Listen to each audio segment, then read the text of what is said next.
Hello. Can everybody see me? I want to make sure everyone can see me. All right, we're live. Cool. This works. It's clunky. I'm sorry. It's weird. We're getting Jeremy of Jets Chaos in here. Welcome to Armchair GM. It's a little bit weird because obviously, one, I'm doing it. Let me call Jeremy. Tell him that the link is in his...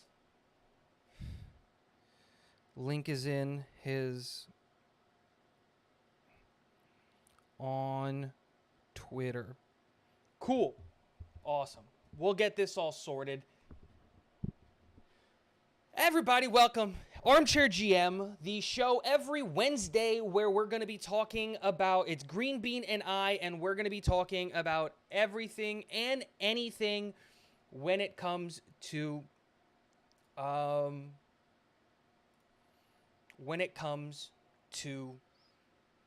the New York Jets. We're going to try to remove the emotion from the discussion. We're going to try to remove all of those aspects from what we're going to talk about and just get down and dirty with it and talk about the Jets from the perspective of a GM. As you can see to my left, and your guys is right, it is not Green Bean normally, but Green Bean unfortunately got sick. He got himself the Rona. Got himself the COVIDs, and we're pivoting last second. That's why we're late. That's why we're doing all these things. And I am joined by the host of tomorrow's show at 3 p.m. I forget what it's called. I am stressed out. Finally got this thing where reality check. That's what it is. Jeremy of Jets Chaos. What's going on, man?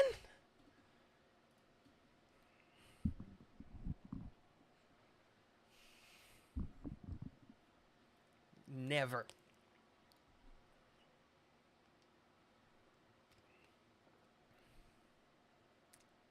Fantastic. Jeremy, I want you to talk one more time to make sure that the chat can hear you. Okay. Hopefully the chat can hear me. I think they should be able to hear you now. I don't think they were hearing you before talking about Jeremy and talking about Green Bean being sick and all of that stuff. But Knob Crab lets me know, yep, we can hear it. Alrighty, guys. We're not going to waste any time, and we're going to hop right into the conversation that's happening right now. And that is, we want to talk about, or at least I want to talk about, the Super Bowl, right? Just happened. We just saw two incredibly differently constructed teams make it to the Super Bowl. In the San Francisco 49ers, that if you looked at them on paper, you saw that there was not a hole on that roster. The defense full of studs, the offense full of studs, and they still fell short, and in the end, could not overcome the Kansas City Chiefs, who were, if you looked at them on paper, you would say the exact opposite. You would see that, you know what? Kansas City doesn't have the best O-line. Do they have anybody that can catch the ball who's not named Travis Kelce? And yet, with a very strong defense that came on late towards the end of the year, and having the quarterback, they were able to overcome and win a Super Bowl against a team that objectively was probably better on paper. So with all of that being said, when you're looking at it from the perspective of a general manager, what is it that you specifically take away from the Super Bowl and how the Jets can maybe pivot their attack and their strategy and how they go about, executing the draft? I think when you look at the Kansas City Chiefs, and then a comparable team to me, is the Baltimore Ravens. There's an amount of, you get a certain amount of marbles, right? And there are a certain amount of holes, and you have marbles to fill the holes. Now, not everybody's going to look at one Super Bowl winner and say it's exactly the same ratio of marbles to holes. But one thing I think is, not that I would ever purposely not want to have a great offensive line, but I would know that as far as those marbles, those resources we're talking about, if I have a mobile quarterback like Patrick Mahomes, if I have a quarterback who can get rid of the ball, a quarterback or Lamar who could take off, who could run, who could buy himself more time, It's not that I don't care about the offensive line, but I might not put as many marbles in those holes for offensive line as I would for a quarterback who wasn't mobile. Yeah. I think we both agree on this because I think the biggest thing that I took away from the Super Bowl was that look, the roster can be built perfectly. And arguably, that's what San Francisco has done. They have the best left tackle in football. They have the best running back in football. They have probably the best 1-2 punch in the wide receiver room in football. Both of those guys in the wide receiver room are bought in when it comes to the run game and making that work and all of that, right? All of that that's being done is incredibly dedicated and built incredibly well. You know, we were talking about this like when our season ended before the playoffs about how Ayuk sneaking free would be incredible if the New York Jets could go after someone like that and all of that. And I think Dakota kind of says it perfectly here. A healthy Rodgers gives us a real chance. And I think the biggest thing that I walked away with from the Super Bowl was the quarterback overall, period, no matter what, is the end-all be-all. Brock Purdy, while did incredible things last year, is a limited quarterback. He's not a guy who's good on the run. He's not a guy who's good under pressure.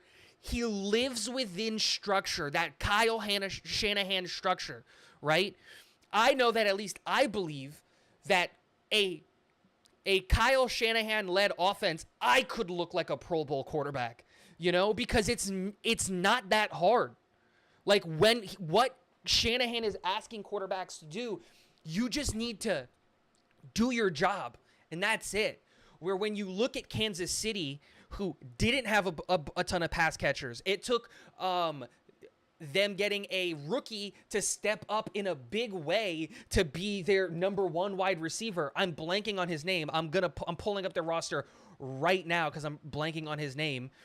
Rashee Rice, you know, a second round pick coming up, and a rookie playing in a big way, and Travis Kelce being, you know, the best tight end in all of football. Like, when you look at the New York Jets, I don't know if we're all that far from comparing ourselves to the Kansas City Chiefs who just won the Super Bowl. Because, like, let's go down the line. Wide receiver one, I think, personally, Garrett Wilson is better than any of the wide receivers on Kansas City. That might be just the Jets fan in me talking, but, like, would anybody disagree with that statement? That Garrett Wilson is infinitely better than Rashee Rice or Marquez Valdez-Scantling or, you know, Justin Watson or any of their pass catchers. And then I think on the other side of it, and this might be where I'm a little bit crazy, I don't know if the gap from Travis Kelce to, let's say, Tyler Conklin is as big, right? Because there's definitely a gap. Travis Kelce and Tyler Conklin, they are not in the same stratosphere. But I also don't think that, like, a guy like Rashee Rice is in the same stratosphere as Wilson. And I don't know if the gap from Kelce to Conklin and Ruckert, remember, we have a really good 1-2 punch in that tight end room, is as far as Garrett Wilson to the rest of the Kansas City Chiefs wide receiver room combined. I mean, I think the best you could do is say you could make an argument, but it's an argument, which means it could be the same gap or a little bit different. But, you know, anyone who says, look, it's the stats and the difference in stats, let's remember Garrett Wilson got over, 2 years in a row, over 1,000 yards with the absolute bottom quarterback play in the league. So you have to adjust to that. You have to say, what if Garrett Wilson was on just an average NFL offense with an average NFL quarterback and an average offensive line? You'd have to really concede that his stats would be a lot bigger. They'd be huge. And a lot better. They would be huge. He's a back-to-back 1,000-yard receiver, having, I think, at this point in his career, I think he has 9 different, people who have thrown the ball at him. Yeah. It's absolutely insane. There's no other words to describe it. And if you were to give Garrett Wilson some consistency at quarterback, I think my biggest thing that I learned from the Super Bowl And I think this will transition us into our next topic, which I think we're going to spend a majority of the stream on. And we'll get to E-Boogie's question in a second, because it'll kind of, his super chat in a second, because it'll kind of meld into that topic. I think the biggest thing that I learned is that we won 7 games with some of the worst quarterback play in the NFL. And even behind a broken offensive line, the Kansas City Chiefs were able to go out there and win a Super Bowl. Like, the 2 spots that the New York Jets were kind of good on this year in the offensive line, at sporadically different, was wherever Joe Tippmann was playing and wherever Elijah Vera Tucker was playing. And they were consistently good in that SIF, and then we lost Elijah Vera Tucker, then we lost Joe Tippmann for a little bit. That's besides the point. Even with that offensive line, we saw wide receivers running wide open and just quarterbacks not throwing the ball to them. And I think the biggest takeaway for me is that you add Aaron Rodgers even to last year's New York Jets team, which we now know with hindsight was not up to snuff offensively, like at all. That's probably a 10 or 11 win team. That's a much, much better team. And so now you're giving us an offseason where we know what the issues are. We know that the issues are at wide receiver and on the offensive line. And you're giving Joe Douglas an opportunity to go out there and address those issues. I think this team has the ability to be really, really scary. I agree. And I think even before you add players, just what you're saying, Aaron Rodgers not only is the quarterback that will see that open receiver, that will be able to read the safety in the end zone coming in and throw the ball up for what would have been a touchdown to Conklin. I'm sure everybody knows the play I'm talking about. But the other thing that he would do is, a lot of people are unhappy with the play calling and with Hackett. Well, with Rodgers, the pressure to call the right play is greatly reduced. The chess game swings to our favor in most situations, where we were at the disadvantage, where with our quarterbacks, we would lose that chess match. Aaron Rodgers has a great advantage over the defense when he plays, because he's able to get the last call in. He goes in, he gets that last read of the defense, he gets to call that audible. The only pressure on the Jets offensive coaching staff is to make sure he has the right personnel play in and play out. Yep. And I think one of the things that definitely, and a lot of people might disagree with this, and I'm not sitting here trying to be a Nathaniel Hackett like apologist or trying to defend him or anything like that, because I'm not. You're not going to hear me say that he's the best or he's this all. No. We know his limitations. We know where he struggles, and we know that that's a thing. But there were still, if you watch the all 22, there were wide receivers running wide open all year long, just like schemed open, not like Garrett Wilson making a man miss, juking a guy out of his shoes. Just like, we saw that, of course, but we saw plays where Conklin and Lazard and X and we're just running wide open, not a defender within sight. And our quarterbacks just couldn't see them, couldn't diagnose the field quick enough. So we'll go to that. The hesitation to make the throws. Exactly. It's the fear of the turnover, right? Which we know that Aaron Rodgers doesn't have, because he just doesn't make turnovers, like, just period. And we know that he's a safe quarterback, which leads us into the next topic, right? The New York Jets are going to have to start building up this franchise. They're going to have to rebuild this offense. Woody Johnson even said it in his topic when he was at, in Vegas, and when he was interviewed, that Coach Saleh is going to concentrate on the offense. And we have to have this conversation. And I even have this nice little graphic for it.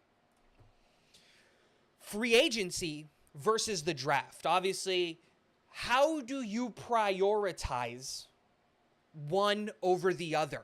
How do you take into consideration a draft class and then look at the free agency class, and where do you find that balance? Because I think the biggest fear that a lot of people are going to have is going to be with the perception, I guess, that's going to be scary to think about, is what happens when you go all in free agency versus the draft, or What happens when you leave an opening, like a dire opening for the draft, and then there's no players available, right?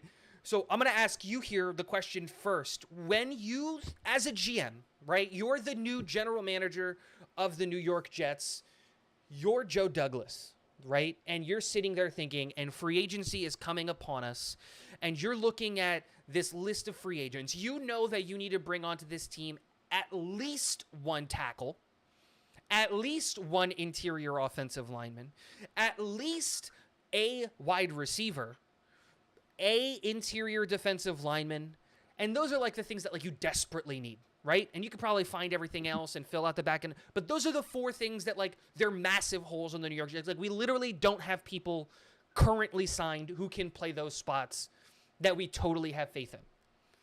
How do you balance this idea of, well, we can go out and get a guy, and I'm just going to use the guys that I put in the graphic here, a guy like David Bakhtiari who can cost anywhere from $10 to $14 million, or a guy like T. Higgins who's going to, you know, if he sneaks free, is going to ask for top of the wide receiver market money. You're looking at $24, $25 million. Whereas then on your side, you can sit and wait at 10 and possibly get a stud like Talise Fuaga or Romo Dunze to fill those things. But the point comes back to, you can't get both, right? You can't at 10 pick both Talise Fuaga and Romo Dunze. That'd be great. Sign me up. Where can I do that, right?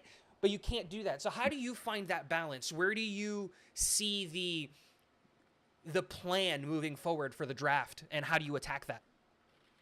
Well, I look at the depth of the draft. Okay, so, and I look at the depth of the free agent market. And I also look at positions that benefit teams when you draft versus free agency.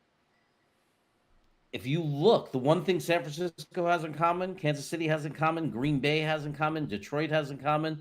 Look at any of the top teams that made the playoffs this year. Look at the most competitive teams. Look at their offensive lines and the makeup of their offensive lines. You'll find it worse. 3 out of 5 were drafted. In most cases, 4 to 5 out of 5 guys were drafted. Offensive line is a position of continuity. It's a position where you want the players around together for a long time because they get better and better the longer they work together. I'm not saying that means you can't go out and get a free agent offensive lineman, but based on the depth of this draft, I think it's a lot easier and it's more within the Jets' control to say it's easier to go out and get a weapon via free agency. But whether it's spending $8 million to $18 million, I'd rather have the lower number, obviously, and fill the offensive tackle and interior guard and defensive tackle positions that are all positions of need in the draft based on the depth of the draft. Meaning at 10, we have a lot of, there's no question we can get a very good offensive tackle. There's enough that there's no way they're all going to be drafted before we pick. Although if somehow that nightmare was to occur, that means there'll be wide receivers who pried loose, who drop back to 10 in a worst case scenario. But more frankly speaking, interior linemen, because of the versatility of a guy like Joe Tippmann who could move to guard, because of the fact that for no money, we could very cheap money, we could sign a guy like Connor McGovern who could play center, who could move Tippmann to guard and do it at an adequate level as long as he's healthy. It's also very easy in this draft, if you look at the board, to get a center that can start as well and move Tippmann over to guard. And there may even be a guard in the 3rd round. There may even be a center in the 4th round. So you can go, and there's plenty of defensive tackles in the 3rd round and even some that will be there in the 4th round. So to me, the free agency, if I was GM, I'm looking to resolve the weapon. And you know what? I would love a proven weapon anyway, because a proven weapon, even a guy like a Dunze, rookies, you never know fully. But with a free agent guy that's got the years of experience or the proof behind the pudding, you know you're going to get that help in the wide receiver room instantly. I tend to agree with that philosophy when it comes to attacking the draft. I like the idea of young, cost-controlled contracts when it comes to your weapons. Like, that's just when I think about it. So I am definitely team wide receiver in the first round, like at 10, like if Malik Neighbors or Rome Odunze make it. But the reality is I don't think either one of those guys is going to make it to 10, which in turn, like you said, makes the offensive tackle situation, especially at 10, a lot more palatable, I think is the way to say it.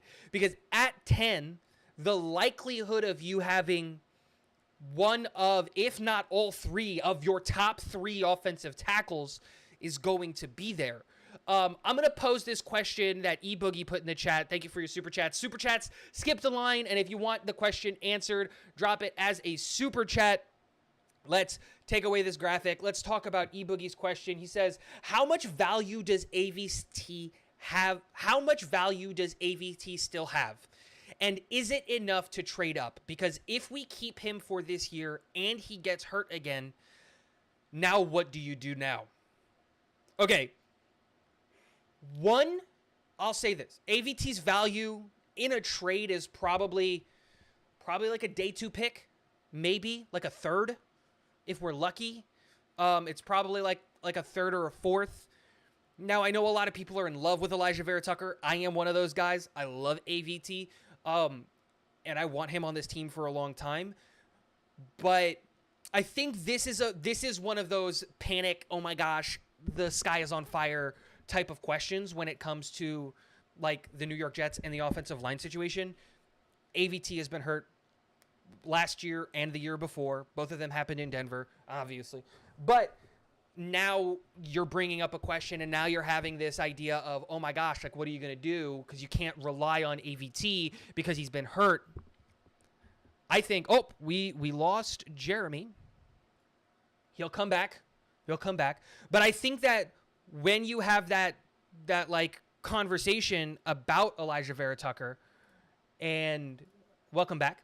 When you have that conversation about Elijah Vera Tucker or whatever it is, that's coming from a place of fear. And you have to build an offensive line kind of forgetting about the injuries in the past. Like, you can't bank on Elijah Vera Tucker, and that's why we should probably go out and get a high-level backup. Wes Schweitzer is still on the team, and while I in no way, shape, or form want him starting as a backup, like, that's not a bad option. You have Joe Tittman, who can always bump out to guard, which is like a really nice option, and you can find a center like Jeremy brought up in Connor McGovern, who you're probably going to get for a vet minimum because he got hurt last year, and you could always bring him in. But the reality is you do kind of have to bank on Elijah Vera Tucker being healthy for a full 17 games, because in college he wasn't often injured, and you kind of look at these 2 injuries that he's had at the NFL, and they're really fluky. That's just the sad truth about it. If we look at Aaron Rodgers' injury, like, that was also fluky, but you can't say that you can't bank on a guy because he has an injury history. Every player gets hurt. Every player has injuries. So this idea of moving on from Elijah Vera Tucker, one, turns what is already an incredibly difficult task, right? An incredibly difficult task, which is rebuilding an offensive line, into an almost impossible task. Because there are some fans out there, like, we know for a fact we need 2 tackles. And there are some fans out there, and I totally understand this conversation, who want to cut Lake and Tomlinson. So now you're talking about replacing 3 offensive linemen. If it was that easy, why haven't the Cincinnati Bengals done it? They drafted Joe Burrow like 6 years ago at this point. And they still haven't fixed that offensive line. And I think that's the point that I want to make with this answer is rebuilding an offensive line is not easy. And it's not going to be a task that we're going to do easily. Making more work by being scared of the fact that Elijah Vera Tucker has been hurt the last 2 years is only going to make an impossible task even more impossible. Your thoughts? Well, I think the reality is, based on his injuries, because it wasn't like the same injury. It's not like he has a chronically bad knee or, I mean, the reality is it was just horrendously bad luck. But the reality is it's like crapping out twice in craps in a row and thinking the third time you're more likely to crap out because you just crapped out twice. And it's just not true. You're being dealt a new hand. every year he starts. I don't think he has any type of injury that's more likely to make him injured again. And I know it's scary and it's risky, but I agree with everything you said. It's already an impossible task to rebuild this offensive line. I think to the level people think it could be rebuilt, simply because there's going to be no continuity. So to make it even worse, I mean, I think that's a reason why you might not even cut Lakin. The reality is, if you can give him the reality is he plays better when he has competent tackles next to him. So let's get him a really good tackle and let's surround him with as much talent as possible and get the best version of Lakin Tomlinson we can. But you simply just can't. It's not as simple as just plugging in names or plugging in guys. It's a unit, and the unit has to be together. So you have to keep the unit as together as you possibly can. Is the way I see it. And AVT, we just got to hope we don't get unlucky. I mean, it's a horrible thing to say because we're Jet fans and it doesn't seem to bounce our way that way. But trading him, giving up on him, especially because of his versatility, I think is a big mistake. Absolutely. I don't want this to happen, but I almost feel like the plan is going to be Elijah Vera Tucker at tackle. I've talked to people who are connected to the building who have said that Elijah Vera Tucker has been told that his position, his future on the New York Jets is at tackle, and that they want his future position on the New York Jets to be right tackle. And so that might steer you towards a specific direction or in a certain way. But like the one thing Joe Douglas has done really well is finding guards. He's not found tackles. If like you take away Lakin Tomlinson, who just hasn't been a good signing for the Jets, right? He found Nate Herbig on the scrap heap. Laurent Duvernay-Tardif, Dr. Blocker. We found him. He's been able to find interior offensive linemen who are at least competent, right? They're not atrocious. Some of the tackle, like Dwayne Brown and Mekhi Becton last year, and every single week a different right tackle and a different right guard after Elijah Vera Tucker went down, hasn't been lucky. But when we look at all of the grand scheme of things, that's where we've had luck. And we talked about this earlier. We haven't talked about this earlier, but Dom C put it in the group chat, that we're all in. An old friend of the New York Jets might sneak free. He went to the Pittsburgh Steelers to be a starting guard, and then 2 days later, they signed someone over him in Nate Herbig, who might sneak free, who played right guard for us really well. I remember when I was doing my mock off seasons, I made him a priority. I wanted to bring him back because I thought that should be a priority for the New York Jets. So, and I think another thing that a lot of people need to take into consideration when it comes to rebuilding this offensive line is that there are 1, 2, 3, 4, 5, 6, 7, 8, 9 teams right now with more than $30 million in cap space. And this is before they've made any cuts, any restructures, anything to free up cap space, who all need offensive linemen and who are all in a better position to overpay for those offensive linemen. The Commanders have $62 million in cap space.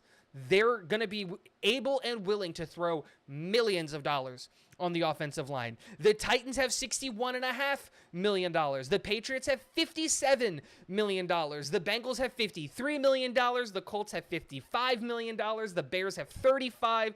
The Cardinals have $30. The Buccaneers have $34. The Raiders have $32. And the list goes on. Those are just the teams that have more than $30 million of cap space. That's not including some other teams who also need tackles who can create space like the New York Jets are going to be in on. But the difference is those teams that I mentioned are in a position where they can overpay for tackles. The New York Jets aren't. We can't go out there and say, you know what? It's not just tackles. This also goes for wide receivers. This goes for all of those teams, probably like the Patriots desperately need wide receivers. The Colts, right now, all they have is Michael Pittman Jr. They've got some other pieces, but like they can use some receivers. The Texans are missing a wide receiver one. They've got two really good pieces in Nico Collins and Tank Dell. You know, the Bears probably going to get Marvin Harrison Jr. or not Marvin Harrison Jr., but like they're going to get a wide receiver at 9 probably. The Lions could use some help at wide receiver. Not really, but like the Cardinals definitely need help at wide receiver. Again, it goes back to when you're balancing for the draft, because I never actually gave my answer. When you're balancing everything, when you're building everything up, I think that the way that you go about it is you need to go into the draft with a roster, especially like the starting 11 on each side, with a roster, while not perfect, is good enough. So like what I mean by that is, technically speaking, if the New York Jets wanted to have a rosterable offensive line, the only move that they would need to make is sign Connor McGovern, technically speaking. Because then you can go Elijah Vera Tucker at left tackle, Laken Tomlinson at left guard, Connor McGovern at center, Joe Tippmann at right guard, and Carter Warren at right tackle. Technically speaking, that is an offensive line that you could go into the year with. Am I comfortable with that? Absolutely not. I would prefer Carter Warren to be a backup than to be a starter. I love Carter Warren. We've had this conversation, you and I. You know, I believe in Carter Warren, and I think that people are too quick to quit on him. But Oh, yeah. Disgustingly quick to quit on. Like just... Like, grossly quick. Like the kid didn't have an offseason at all because he was injured, didn't have a rookie camp, and came in middle of the year after finally getting healed up and then told to play right tackle, a position he didn't play in college. He was a left tackle all of his time in college. Like, can we relax a little bit? And like the same thing could be said if you bring a lower level wide receiver in, like a DJ Chark, right? DJ Chark is probably not going to cost you a ton of money. And so then, theoretically, if you look at it, your offensive line is set, and your wide receiver is set, and now you can go into the draft with the mentality of taking the best player available. We know that Joe Douglas isn't going to reach for a position of needs. And nor he shouldn't. And exactly. Whenever you reach for a position of need, you end up like the Giants. They reached for Evan Neal. And now, like what's going to happen there? The Raiders for the last, I don't know how many years before they fired their GM, right? When they were still in Oakland, were reaching for guys. The Patriots have been doing that recently where they're reaching for guys. And it comes back in and you go like, when you look at the best teams, they're drafting the best player available. The Ravens, the Eagles, the Kansas City Chiefs, the San Francisco 49ers.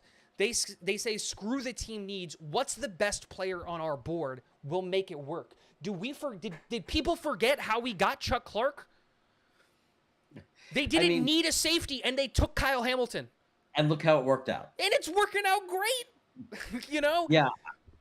I would say it goes without question. We get so mad at the picks and we get so mad at best player available because of needs. But, you know, the reality is people will say to me, this is the big argument I get, is I've waited long enough. It's been 40 years of rebuild. We never win a Super Bowl. I'm waiting long enough. Impatience, frustration, and our past does not make the wrong decisions the correct decisions. Well said. If you look at the winning organizations, they do not drive themselves each offseason by critical need. They drive themselves by creating a roster of the best possible players.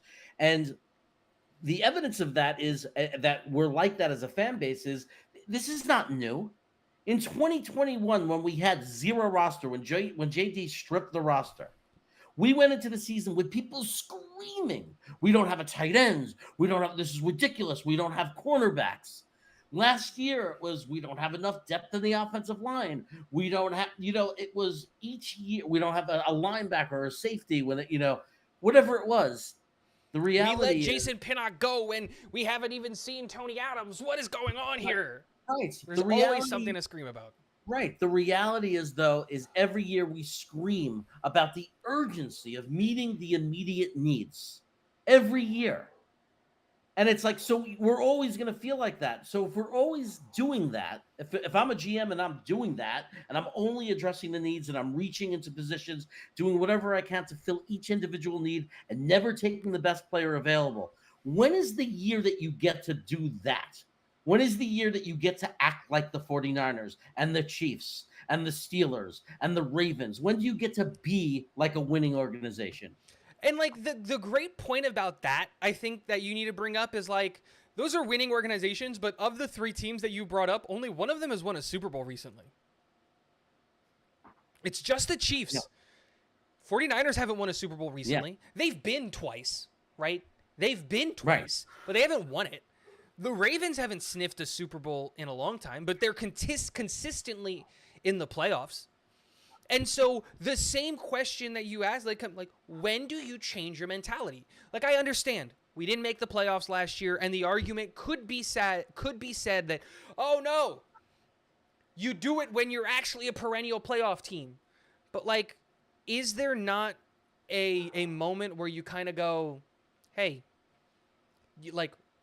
wear the outfit for the job that you want, not the job that you have? Act like you're in the job that you want, not the job that you have.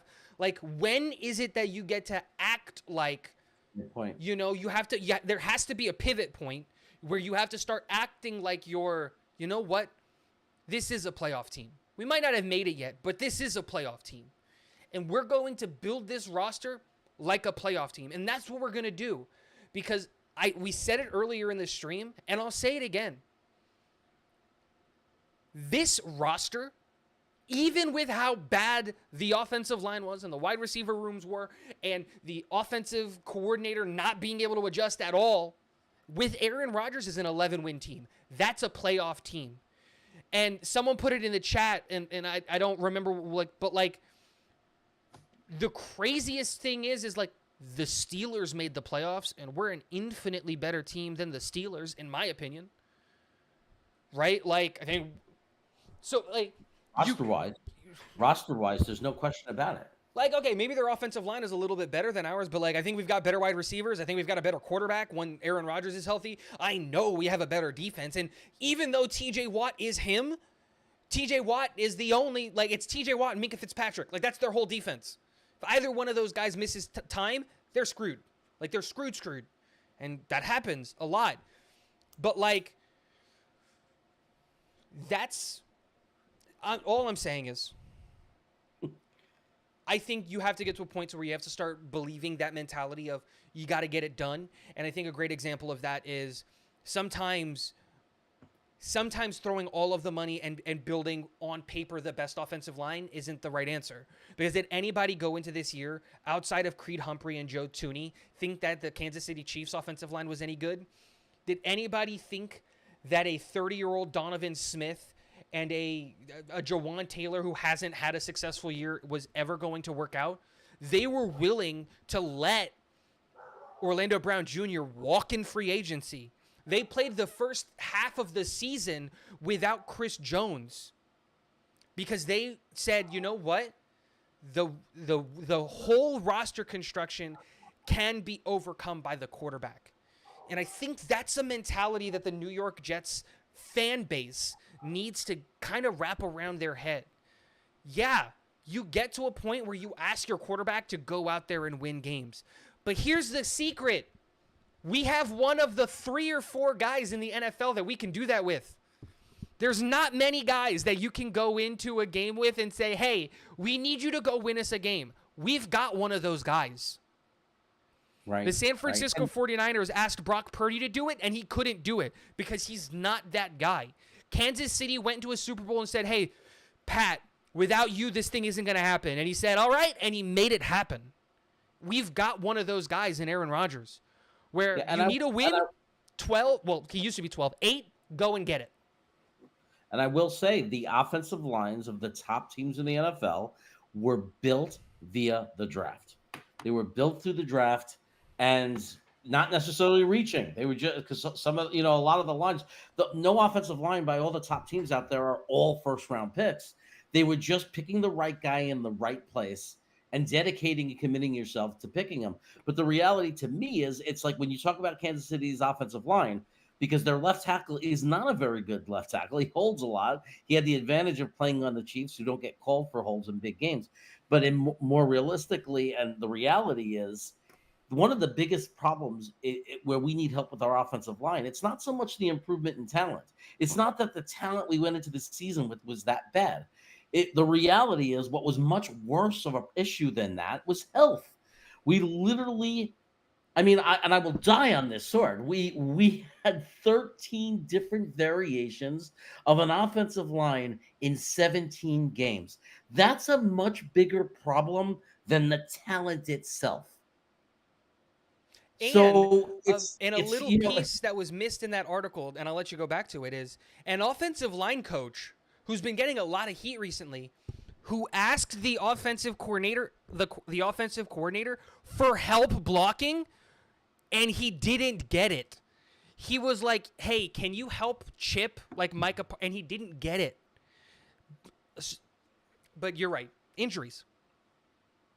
I mean, and we could say it all day. I mean, it's obvious, and it's not like it's not nothing. I think the difference is like when we say if we had a competent quarterback, it's not like we're dreaming of something doesn't exist. We do have a competent quarterback, and that competent quarterback is starting the season. And whether people think we overpaid for him, or whether he's still a superstar, or whether he's not, anybody, you cannot say he's not competent. I mean, like there's nothing he's done to this point in his career where he's ever been not competent. And then you talk about just statistics, chance, and odds, and you can't sit there and believe that we're going to have to play 13 different offensive lines in 2024. You have to believe in regression to the mean. It's going to tilt better our way. It's a statistical improbability that we'll have that many injuries, because like we also had a ton of injuries the year before on the offensive line. Like people forget that as well. Becton, Dwayne Brown was playing with a separated shoulder. AVT missed the year. Connor McGovern got hurt. Like everyone's getting hurt. I mean, it's a completely different team if you have not just better players, a healthy offensive line, and Rodgers not getting hurt. We could say it a million times. It's definitely a playoff team. Yep. Let's get some super chats. No, I totally agree. Let's get some super chats. J-Dubs, in your scenario, if AVT goes to right tackle, I would love Tippmann at right guard and bring in a veteran center. If you can, move up in the draft for your tackle. I don't think you I don't necessarily think you need to move up in the draft for the tackle. I think if you sit tight at 10 and you kind of like are okay with letting the board fall to you, there are more than enough tackles that you can pick at 10. Like, I think a lot of people aren't keen on the or haven't gotten to the idea that like there is a world in which Joe Alt, Olufoshanu, and Talise Fuaga are all available at 10. I think a lot of people have the Titans like penciled in to take Joe Alt, and they're not taking into consideration that like Brian Callahan, the new head coach of the Tennessee Titans, came from the Cincinnati Bengals, and like when they had an opportunity to take a tackle, they took a wide receiver instead. So like that is something that might happen there, but I think that in this scenario, AVT being able to play both tackles frees up your pick at 10 because you can just take whoever's the best player on your board instead of trying to shoehorn like a left tackle at right tackle or a right tackle at left tackle, like in the case that you would be doing with Olufoshanu or Talise Fuaga. What do you think about J-Dubs' question or comment here? Yeah, I feel really strongly about, again, now we're learning why versatility is so important, right? The ability to not have to worry about right or left in the draft and just know, like sitting at 10 and getting that tackle that we believe can plug and play start is going to be a solid tackle, and being able to go with the one, and look, we all have our opinions and we might have different rankings on them. I trust the Jet scouting and Joe Douglas and all that. I'm very happy overall. They're not perfect, but they're the best we've had in recruiting talent. That's for sure. The evidence is laid out if you look at our history, especially based on the last couple of drafts that we've had. I'm going to feel pretty confident in, you know, uh, their ability to determine on their board who the best tackle is, and have a good ranking in there. And you're right. I mean, not having to think about right or left is the best possible scenario. So if our, you never know, if only one tackle goes before our pick, that's going to be the best case scenario in the world. Yep. And if not, even if not, as long as I'm sure JD is going to have in this group, I'm sure he's going to have at least 2 to 3 after alt, like another 2 or even 3 that we could all be comfortable with, or that he would be comfortable with. Yeah, absolutely. Jet it out with a super chat. Thank you so much. We are always having a management, having the mindset of panic picks to keep their job. How you feel about trading third and both fourth round picks for a second? I'll let you answer this one first, Jeremy. First, let's answer the first part, and then you can get to the second part. Do you think that this current staff is going to have the panic picks to keep their job? Or do you think that they're going to have a better evaluation of the situation, like knowing Aaron Rodgers went down? And would you make that trade a third and both fourths to get a second that we don't have because of the Aaron Rodgers trade? I think that it depends on how free agency went and how the board fell in the first round, but I don't think it's I don't think it's impossible. I think because it just depends on how they feel about, again, what did we plug in free agency, and it also most importantly depends on who's there in the second round that we're going after. Remember, it's the same thing when we talk about taking the best player. The goal at the end is to hit. It's not quantity, it's quality, it's hitting. You have to hit. So I don't think JD is going to stop being JD because he's worried about his job. I think he's been around long enough and he's performed in a way that shows that's not his character. I think that if he believes a guy is a hit in the second round and that's the only way we're going to get him, and that's the guy that's going to make this a big impact on the team and could be the difference to us reaching our goals as an organization, he will make that trade. But it just depends on how he reads the board. He might feel really good with those fourth round picks and that fifth round pick. He might feel really comfortable about how the board is falling, where he's at. So I think he's going to I don't think it's so easy answer yes or no to do that trade. I think it's really a question is, would you be willing in the right circumstance? I know I would, and I think JD will be willing to in the right circumstance. I think so. To answer the first part, I think that this management, like especially Joe Douglas, is smart enough to really look at it and go, my job is only on the line because Aaron Rodgers got hurt, right? And if Aaron Rodgers gets hurt again, it doesn't matter what I do to the rest of the team. I'm out of a job anyway. So let me just go under the assumption that Aaron Rodgers is going to be healthy. Because if Aaron Rodgers is healthy, I keep my job for a long, long time. And so I don't think he's going to be, like you said, in a mode of panic picks. And so I'll just leave that at that. And when it comes to trading the third and both fourths for a second, I do love the talent in the second round of this draft. I do. I love the wide receivers and the interior offensive linemen. I think the second round is the sweet spot for interior defensive linemen, which the New York Jets have a need for. There are a ton of players that are going to go in that second round that I think are just chef's kiss. I would love on the New York Jets, like in a big, big way. But if you're telling me I can get 1 second round pick, or I can get 3 picks and like the 1/3 and 2/4, I'll take the 1/3 and 2/4 every day of the week. I think Joe Douglas has shown that he has an ability to find talent in the third, the fourth, and in the fifth round. We've seen that in the last couple of drafts of guys that are incredibly talented and have really, really like large ability on that front.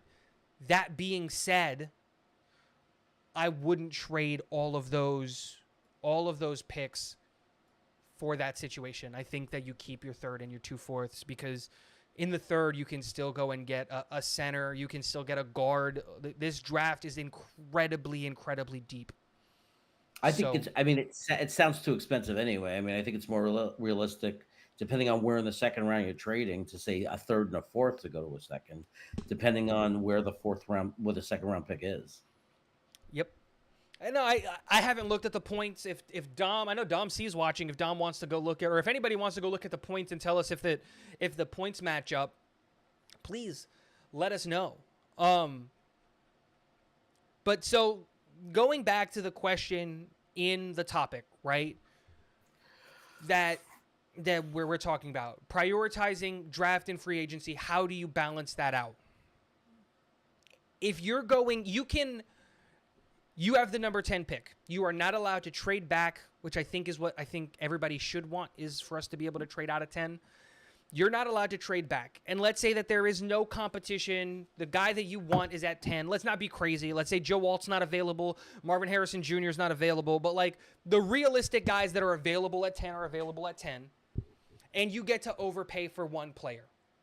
How do you, who's the player that you would overpay for, in free agency to bring in to solidify the offense? You get one, or whether it's a wide receiver room, and then what would you do at 10?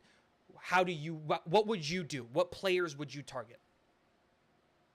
Hmm. Put you on a spot here. Didn't expect this. It's rough because I don't think the market for offensive line is very good. I do think there's an interior guy, but I would hate to put more money into these. Like I said, to pay like a guy like Zinter like all this money when you could just so cheaply bring in Connor McGovern and move things around. It just doesn't make sense to me to put a whole bunch of money on the interior line. So I'm thinking more like if I'm going to overpay or pay big money that I don't want to pay, it's either going to be maybe the tackle from Dallas, Tyron Smith. If it's a wide receiver and I'm going to overpay or whatever, I kind of, I'm cautious with him. I wear kid gloves because I know he had some issues in Atlanta, but I'm kind of curious about Ridley and what happened to him and like what the deal is with him, because I feel like his talent is much better than his numbers and his production. Not that he didn't produce it all, but I've seen him in certain times, like in games, where I'm like, he looks like a WR1 to me. And I don't know what his deal is or what the problem is, but I really like Ayuk, because he's a great route runner, and I see him as a very strong, top-notch WR2, especially in our system and with an Aaron Rodgers throwing the ball. Huh? I think he's 1B if he comes to the Jets. Ayuk. I don't even think he's he's that good. Yeah. Like, he's better than some people's WR1. Most people's WR1s. Yeah. So I mean, I think that he would have to be the guy for that. In that situation. So you would overpay and do everything in your power to go get Ayuk, and then what are you taking at 10? If Fuaga's there, I'm very comfortable with that. See, I think I'm in a little bit of a different mindset because, again, I think that your situation is more realistic because I think that there is a higher likelihood that the tackles make it to 10 than the wide receivers make it to 10, especially with the teams drafting ahead of us. But in a perfect world, if it was up to me, I think that you would go out and you would secure a veteran tackle, whether that's Tyron Smith, David Bakhtiari, like who, I don't care.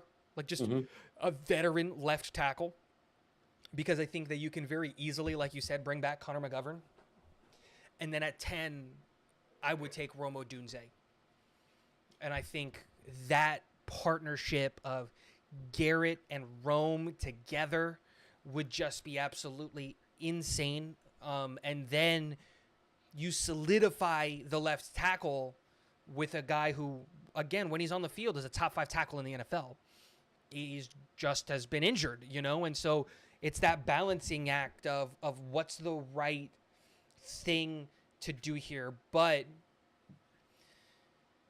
yeah, if I could only spend big, in a perfect world, you could go get Tyron Smith, you can go and get Calvin Ridley, and then at 10 you get Talise Fuaga so that you can then cut Laken Tomlinson and put AVT back at left guard and put Joe Tippmann at right guard. And you know what? For some reason, JPJ slips all the way into the third, which isn't going to happen because he's going to go in the first probably.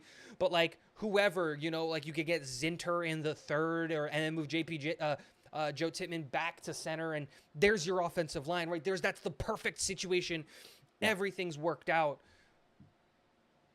but that's not a reality, And so for me, I think the realistic option is you address the wide receiver in free agency. Like you said, I think I would be, of the guys that we know are going to sneak free, which I think Calvin Ridley is going to be that guy. Calvin Ridley is my number 1 target when it comes to the wide receivers. I love T. Higgins. I love Mike Evans. I love Brandon Ayuk. I just don't see them shaking free, I just don't see it. Michael Pittman. I just don't see any of those guys shaking free. But I do think that Calvin Ridley, because if they re-sign him, they have to give their 2nd-round pick to Atlanta, and I don't think they want to do that. And so I would definitely go Calvin Ridley, and then I would take Talise Fuaga in the second at number 10 over every tackle not named Joe Alt, and that's just my opinion. Yeah. Look, he's an excellent player. I got to see it with my own eyes live. He's an excellent player, and he's an intense guy. He doesn't look like some 21-year-old kid. He looks like a full-grown man. He's intense. Yeah. And when you walk up to him in person, you're like, this is. Sometimes you get that feel about somebody. I go, this is not a guy who's going to get pushed around. This guy is destined to be a very, very good NFL football player. Yep. And again, I'd be super comfortable taking him in the draft, and really believe strongly that we had our guy for many years. It would not be a bad thing at all. Yeah, and obviously we saw that report coming out that the New York Jets are really high on Talise Fuaga, and I totally understand why. It makes a ton of sense, and I would not be surprised if somehow the New York Jets board leaks free. We end up seeing that Talise Fuaga was offensive tackle 2 on their board behind Joe Alt, which I think that if my evaluation of Joe Douglas is correct, which I think it is a little bit, I think it is. As of right now, I think that's how he looks at those players, which to a lot of people would be crazy, but that's it. That's our time. Guys, sorry for coming in a little bit late with Green Bean getting the Rona and getting sick. We had to jump through a bunch of hoops for watching everything like that and getting everything set up. So we really appreciate all of you guys for stopping by. Hey, there are 87 of you guys in here watching right now and only 50 likes. So on your way out, don't forget to hit the like button. You can catch all of my content over at Talking Jets with Tigo. Jeremy, where can everybody find you and your content? Where are you going to be?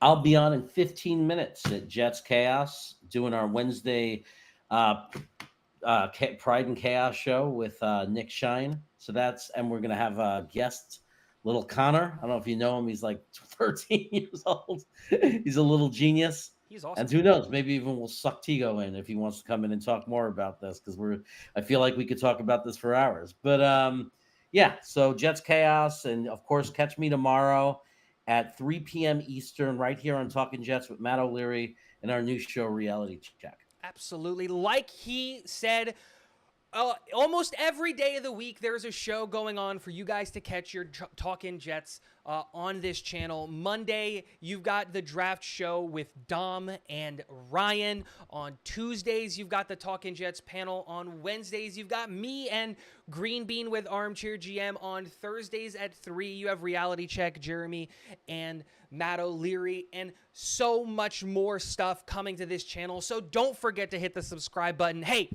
if you like this hoodie and you want to get yourself some Talkin' Jets content or merchandise, in the link in the description, you can get all of that stuff. So please go click there. And lastly, I cannot believe I forgot to mention it. It's because I'm in Florida and I'm not going, and I'm a little bit salty.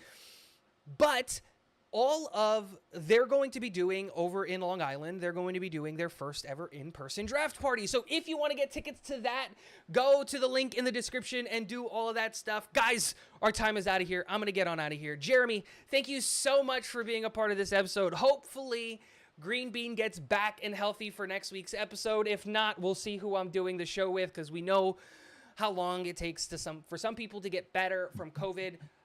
Prayers and wishes and good thoughts and all of those things to Green Bean so that he gets healthy and back on track. And thank you, everybody, for stopping by. Have a good one. And last but not least,